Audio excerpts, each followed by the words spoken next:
YouTube channel. So today I have a quick word for you. Do not rush your blessings. So the other day I was hungry. So like most people, I go downstairs and I get me something to eat. So I had some leftover beef and broccoli and rice, right? It was so good.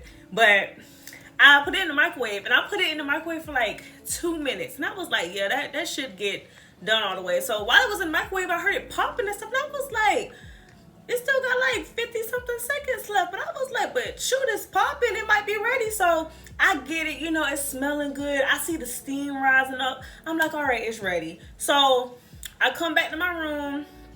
And I cut on the TV. I get everything like together. I got my tea and all. So I'm sitting and I'm eating, and it was hot on the outside. And then when I got like towards the middle, it started getting kind of cold. And I was like, why? And I had to go back downstairs, put it back in the microwave. So basically I had to interrupt my eating to go reheat my food because it wasn't cooked all the way through. Well, it was cooked, but it wasn't heated up the way I wanted to all the way through. And nobody wants to eat cold food. Nobody likes lukewarm food. We want it hot. We want it served hot and right. We want it to be delicious. We don't want to be interrupted when eating. So when I was putting it back in the microwave, God was like, yeah, that's exactly how I feel when y'all try to rush me with your blessings. And I was like, you talking to me? You talking to me? Because sometimes I get a little impatient. I'm like, all right, God, you told me this. I don't see it happening. You know, and sometimes we feel like we can help God. Sometimes we feel like if we step in, you know, it'll get done quicker. No, let him work. I have to tell myself that. Let him work. He knows what he's doing. So then, and he was just speaking through me through food because I eat a lot. So it was these Jimmy Dean sausage, egg, and cheese croissant breakfast sandwiches, right? My brother bought them when he stayed a few nights over here, and he left them, and I ate them because he gone. And I don't think he was gonna miss them, and even if he did, it was gonna be gone anyway because he shouldn't have left them. So, but on the box it says to open up the package and put it in, I think you can either leave it in the plastic or you can put it on a paper towel and heat it up for a minute. So I'm like, all right. And you know, sometimes it varies with your microwave. Not that microwave downstairs. I know that microwave a minute would have been good enough for it. So I put it in the microwave for a minute.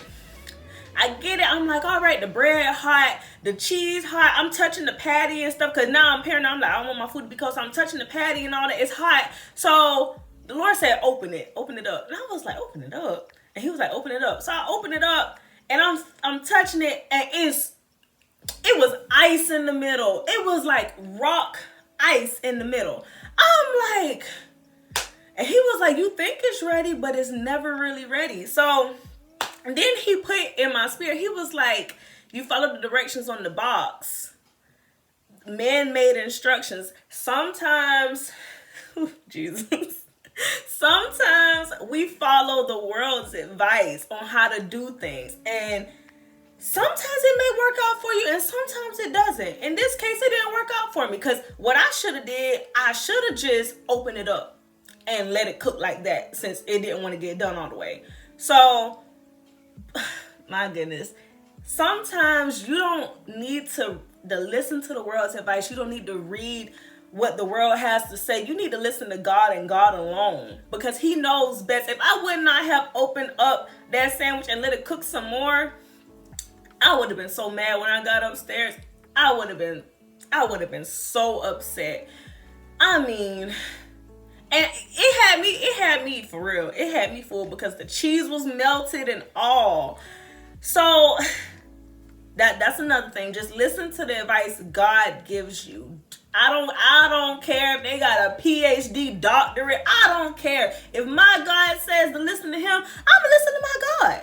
You don't got nothing on my God. It's nothing that you can say or do that will be better than what my God is telling me to do. So I just want to let you know, stop rushing your blessings. You want it cooked all the way through. Whether it's some blessings coming quickly, like microwaves, they cook your food a little quicker. then in the oven. So even with the quick blessings, when you know it's coming quickly, don't rush it. He knows what he's doing. Let the chef cook. Sometimes it's some blessings that's gonna take a while. I mean, I'm talking about oven 350, and you looking, and you might be going in there peeking in, and you sometimes my mama she fusses at me sometimes when I keep checking in the oven. So I got to the habit where sometimes I cut on the light so I can look through the so I can look through the glass so I can see the food. And she's like, Taylor, it's gonna be done, and I'll call you when it's done. God is gonna let you know when it's done, when it's your time. So just trust and rest in Him. Focus on Him. Focus on doing your kingdom assignment. Focus on doing what He's telling you to do, being a good steward over the things that He's telling you to be a steward over. And that way, when your blessing does come, it's going to hit you with surprise. You're going to be like, wow, God wasn't even looking for it. That's how it's going to come. You're not even going to be looking for it. So I just wanted to let y'all know, don't rush the chef. Let him cook. Let him work. Because I want it done. I want it served hot, steaming on a plate. I want it done all the way through. And I want to sit down. I want to enjoy my blessings. So love you guys. And I will talk to you in the next video. Y'all willing.